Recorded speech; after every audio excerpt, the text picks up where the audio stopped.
Good morning students. Today we will discuss new chapter work energy and power. देखो work energy और power आज हम लोग पढ़ेंगे। क्या होता है work? Work is said to be done when a force is applied on a body displaces the body of to a certain distance in the direction of force. समझिए, ये कह रहा है कि वर्क सिर्फ और सिर्फ तभी मानते हैं जब कोई भी वस्तु अपनी जगह से क्या हो जाए, डिस्प्लेसेस फ्रॉम इट्स पोजीशन। अगर ऐसा नहीं होता है then it will not said to be work done. अगर नहीं होता है तो वो कार्य नहीं कहलाएगा। फॉर एग्जाम्पल, हम एक दीवार पे पुश करें, ठीक है, दो लोग मिलके और 2 घंटे तक करें, तो ऐसा तो है नहीं कि दीवार तो आप तोड़ नहीं दोगे, ना टूटेगी, ठीक है। तो अगर कोई 2 घंटे बाद आता है तो वो पूछे कि भाई आपने कितना काम किया, तो हमने कोई काम नहीं किया, वर्क डन इज ज़ीरो। क्यों?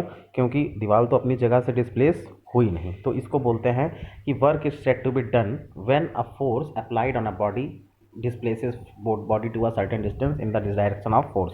अगर फोर्स के डायरेक्शन में वो एग्जर्ट हो गई है, इट मीन्स कि वो बॉडी पे वर्क हुआ है। जैसे मैं एक एग्जांपल दूं, ये बॉक्स है, आप इसमें 10 न्यूटन का फोर्स लगाइए और ये इस पोजीशन से डिस्प्लेस होकर यहाँ पहुँच गया, तो ये वर्क डन है। लेकिन अगर ये बॉक्स अपनी इसी स्थान पर रहता है तो ये वर्क डन नहीं कहलाएगा। ठीक है, ये तो बेसिक सी डिफिनीशन थी जो कि आपने 9th 10th में भी पढ़ी है। फिर है नेक्स्ट, फोर्स होता, वर्क होता है क्या? वर्क बराबर force into displacement. Work is equal to force into distance भी लिखा होता है बुक में, लेकिन डिस्प्लेसमेंट इज द बेस्ट। ठीक है, डिस्प्लेसमेंट इसको अच्छे से क्या करता है, एक्सप्लेन करता है। क्यों डिस्प्लेस होगा ना, किसी पोजीशन पे होगा, मीन 0 से 1 kilometre, 2 kilometre, 100 metre, 10 metre, 5 metre, 2 centimetre, जो भी होगा तो वो डिस्प्लेसमेंट होता है। डिस्प्लेसमेंट क्या होता है? Final position minus initial position. Consider a body on horizontal surface. अब देखो मैंने बताया। हाँ, अब अगर मैं बात करूँ कि समझ में आएगा आपको, जैसे कि आपने कहा ये सामने सामने तो फेंक दिया, मान लिया समझो एक स्टोन आपको फेंकना है, पत्थर, और हमने लिया उसको यहाँ से क्या किया, थ्रो कर दिया। ठीक है, तो यहाँ पर तो फोर्स चलो हो जाएगा, 10 न्यूटन लगाया था तो एफ बराबर आप भी कह दोगे 10 न्यूटन लगाए। लेकिन फॉर एग्जाम्पल अब हम नीचे, मान लिया सपोज आप अपने आप को इमेजिन करो कि आप कहाँ हो, नीचे खड़े हो, मतलब पृथ्वी पर हो, अर्थ पर हो, और ये एक सामने आपके मकान है। अब आपको एक स्टोन यहाँ से इसकी रूफ पर फेंकना है, छत पर फेंकना है, तब क्या फोर्स होगा? तो इसके लिए कंपोनेंट डिवाइड होंगे, मैंने बताया है कई बार। अब मैं इसको एक्सप्लेन करके फिगरेटिव अप्रोच दिखाता हूँ। इसमें देखिए क्या है कि ये आप खड़े हो, ये आपने थ्रो किया, तो ये तो हमने फोर्स लगाया, कितना, एफ लगाया इस डायरेक्शन में, ठीक है, ये कितना एंगल है, थीटा। अब यहाँ पे फोर्स की डेफिनेशन, फार्मूला चेंज हो जाएगा। देखो ये आया यहाँ पे गिरा, ठीक है, तो अब देखो फोर्स के 2 कंपोनेंट होंगे। हॉरिजेंटल से कितना एंगल बना रहा है, थीटा। तो मैंने बताया है जिसके साथ थीटा लगता है उसके साथ कॉस आता है। पूछोगे कहाँ से आता है, तो वेक्टर चैप्टर आप लोग देख लीजिएगा, बहुत ईजी है। तो ये हो जाएगा F cos theta, F cos theta. और जिसमें थीटा नहीं होता है, वर्टिकल कंपोनेंट हो जाएगा एफ साइन थीटा। ठीक है, एफ साइन थीटा। अब देखो तो कुछ नहीं, अब अगर मैं पूछूं इसी में कि बताओ भाई हॉरिजेंटल कंपोनेंट क्या होगा, ये वाला हॉरिजॉन्टल, ये वाला, ठीक है, इसे, तो आप क्या कहोगे? अब ये एफ नहीं कहोगे, इसको क्या कहोगे, एफ कॉस थीटा है। क्या कहोगे? F cos theta. अगर मैं कहता हूँ वर्टिकल बताइए, तो अब आप केवल एफ नहीं कहेंगे बल्कि कहेंगे एफ साइन थीटा है। थीटा कुछ भी हो सकता है, 30 डिग्री, 60 डिग्री, 45 डिग्री, जो भी है वो आप वैल्यू रख दोगे, तो वही आपका रिक्वायर्ड फोर्स होगा।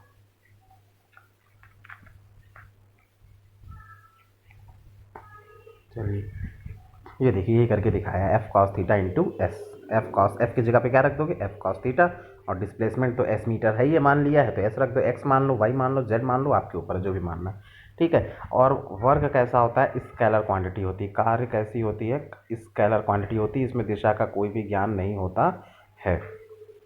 अब देखो अगर यही फोर्स क्या हो जाए, 180 डिग्री हो जाए, ठीक है, then force and displacement opposite direction. ठीक है, तो देखो समझो अपोजिट ही कैसे होगा, हमने थ्रो किया इस तरफ और वो इस तरफ जा रहा है, तभी तो वो इनके बीच में एंगल कितना बनेगा, 180 डिग्री। ठीक है, अगर सीधा सीधा हो जाएगा तो फिर तो पैरेलल फोर्स हो जाएगा, तो 180 डिग्री। अब देखो एफ एस कॉस 180, कॉस 180 की वैल्यू होती है -1, तो यहाँ पे कार्य क्या आ जाएगा, ऋणात्मक। कार निगेटिव से आप ये मत समझिएगा कि कार निगेटिव किस तरीके से हो सकता है, कार निगेटिव नहीं है, मीन्स कि वो डायरेक्शन उसकी अपोजिट है जिस तरफ आपने काम किया है। समझ में आ रहा है, कार्य कभी भी ऋणात्मक नहीं होता है। तो आप इसकी यूनिट क्या निकालोगे, देखो F इंटू डी, यानी कार्य की यूनिट तो होती है जूल, और या फिर ऐसे भी निकाल सकते हो F इंटू डिस्प्लेसमेंट बताया है, F की यूनिट न्यूटन और डिस्प्लेसमेंट की यूनिट मीटर, तो न्यूटन इंटू मीटर भी कह सकते हैं, ठीक है।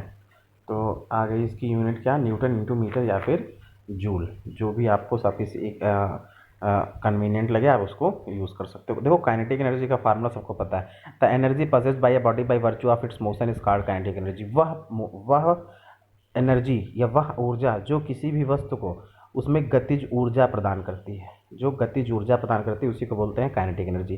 फार्मूला 9th में पढ़ा है, 10th में पढ़ा है, 11th में पढ़ा है, क्या है, के ई बराबर half M V square, K E बराबर half M V square. Unit कोई भी हो, यूनिट वर्क जो भी होगा, इट में भी पोटेंशियल एनर्जी, काइनेटिक एनर्जी या वर्क, सबकी यूनिट क्या होती है, जूल होती है। क्या होती है, जूल होती है। अब देखिए एक example, a cyclist came to skidding stop in just during this process, the force on a cycle due to the road is 200 newton. F बराबर कितना दिया है, 200 newton, and is directly oppose to the motion, और वो directly क्या कर रहा है, मोशन का अपोज कर रहा है। How much work does the road do not the cycle exert, how much work does the cycle do on the road, कितना वर्क डन करना पड़ेगा। डिस्टेंस कितनी है, 10 मीटर, ठीक है। फोर्स कितना है, 200 न्यूटन, सिंपल सी बात है। फोर्स एंड देखो फोर्स स्टॉप करेगा, डिस्प्लेसमेंट आगे की तरफ हो रहा है, समझो ये आप साइकिल चला रहे हो आगे की तरफ और हमको इसको रोकना है, तो फोर्स किस तरफ लग रहा है, माइनस, उल्टा अपोजिट डायरेक्शन में, तो 180 डिग्री हो जाएगा, ठीक है। आप ये भी बताया कि 180 डिग्री जाएगा, तो वैल्यू उठा के पुट कर देना है, डब्ल्यू बराबर एफ एस कॉस थीटा, तो 200 इंटू 10 और कॉस 180 की वैल्यू -1, तो -2000 जूल।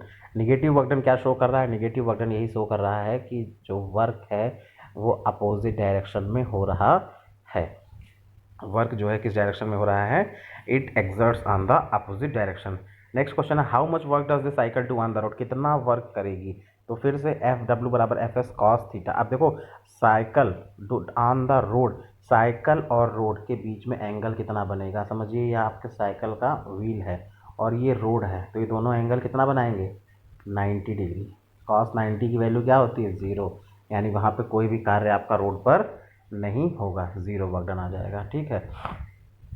नेक्स्ट है, अगर f बराबर दिया है, वेक्टर में है क्वेश्चन, f बराबर ये दिया है 2i cap plus 3j cap minus 4k cap x on a body and displaces it from, देखो इस पोजीशन से डिस्प्लेस करके 3 4 2 तक चला गया। केवल कंफ्यूजन इसमें यही होती है, ये 3 1 0 क्या है बेटा, ये एक्स एक्सिस पे है, एक वाई एक्सिस पे है और एक ये जेड एक्सिस पर है। एक्स एक्सिस पर है, वाई एक्सिस पर है और ये जेड एक्सिस पे है। फिर ये x1 y1 z1 मान लो, तो इसको मान लो x2 y2 z2। क्या है कि 2 से डिस्प्लेस होके 3 पे चला गया, 1 से डिस्प्लेस होके 4 पे गया, 0 से डिस्प्लेस होके 2 पे गया, ठीक है। डिस्प्लेसमेंट होगा तो मतलब कि उसकी पोजीशन क्या होगी, चेंज होगी, तो वही लिखा हुआ है। तो अब इसमें कुछ बचा नहीं है, R1 और R2 आ गया, देखो R1 R2 आ गया, तो हमें नेट R निकालना है। तो नेट R मतलब डिस्प्लेसमेंट, डिस्प्लेसमेंट मतलब क्या होता है, final position minus initial position. तो अब सब में से सब्ट्रैक्ट कर देंगे, 3 - 1 4 - 1 2 - 0, ये देखो आगे यही किया होगा, ठीक है। ये देखिए नेट डिस्प्लेसमेंट डी आर, ये देखो 3i cap plus 4j cap, दोनों को सब्ट्रैक्ट कर दिया, तो i का i से सब्ट्रैक्ट होगा, 3 में से 2 गया 1, 4 में से 1 गया 3, 2 में से 0 गया 2 बचा, ठीक है। अब कुछ नहीं, f into D direct formula लगा दोगे, तो f की वैल्यू दी गई है 2i cap plus 3j cap minus 4k cap, 1i cap plus 3j cap plus 2k cap, answer आ गया 3 जूल। इसको तो सॉल्व कर ही लोगे, वेक्टर में मैंने पढ़ाया हुआ है। आई का आई से होगा, आई डॉट आई क्या होता है 1 होता है, जे डॉट जे क्या होता है 1 होता है, के डॉट के क्या होता है 1 होता है। तो सिंपल वैल्यू आ गई 2 + 9 - 8, 11 में से 8 गए 3 जूल आंसर।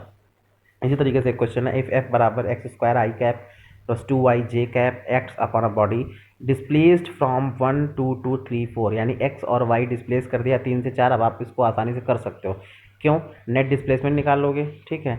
तो हमने देखो पहले क्या कर लिया, पूरे का इंटीग्रेशन करना है। f बराबर दिया है एक्स स्क्वायर आई कैप प्लस 2y जे कैप, तो w बराबर क्या होता है f into D R, integration कर दिया। इंटीग्रेशन करोगे तो f dot D R value put कर दिया f की, एन एक्स स्क्वायर आई प्लस 2y जे कैप, फोर्स की वैल्यू रख दिया सिर्फ। R1 R2 आ गया, डी आर निकालना जैसे बिल्कुल जस्ट जैसे पीछे किया हुआ है, तो R2 - R1 कर दोगे, 3 में से जो भी कुछ है आई का आई से घटाओगे, एक्स का एक्स से घटाओगे, ठीक है। तो ये आपका आंसर आ जाएगा, ठीक है। इसको आप लोग सॉल्व कर लीजिएगा, जो भी चीज़ नहीं आएगा मुझसे कंफर्म करना, बिल्कुल सिंपल सा करना है, कुछ भी नहीं, 3 - 1 4 - 2। हाँ, जहाँ पे दिक्कत आएगी वो आपको यहाँ पे हो सकती है, मैं बता रहा हूँ इंटीग्रेशन में। तो एक्स स्क्वायर का इंटीग्रेशन बताओ 2x, ठीक है, स्क्वायर बाई 2। इंटीग्रेशन ऐसे समझ लो, ये फार्मूला याद कर लो, नहीं बोलोगे। अगर इंटीग्रेशन दिया हुआ है इंटीग्रेशन ऑफ एक्स की पावर n, तो इसका फार्मूला होता है एक्स की पावर n प्लस 1/n+1। ठीक है, जैसे एक एग्जांपल एक्स स्क्वायर, तो एक्स स्क्वायर का क्या हो जाएगा, एक्स की पावर n+1 पुट करो, n की जगह पर 2 है तो x³ मतलब 3, ये इसका इंटीग्रेशन आएगा। आप कर ले जाओगे बहुत इजी में। अगर केवल x दिया इसी जगह पर, इंटीग्रेशन ऑफ x, तो देखो इंटीग्रेशन ऑफ x, तो x के लिए क्या होगा, x की पावर यहाँ पे तो 1 है, तो फिर वही चीज़ x की पावर n+1 थे, 1+1 2/n+1, n+1, n मतलब 1, 1+1 2, तो नीचे आ जाएगा 2। जो भी लोग देख रहे हैं इसको परेशान मत होना, क्योंकि फिजिक्स में ऐसे फार्मूले इंटीग्रेशन और डिफरेंशिएशन का बहुत यूज़ होता है, तो जब आपको मैथ्स में पढ़ाया जाएगा तो आप इसको आसानी से जान जाओगे। फिलहाल अभी के लिए इतने फार्मूले से आप सॉल्व कर सकते हो इसको, ठीक है।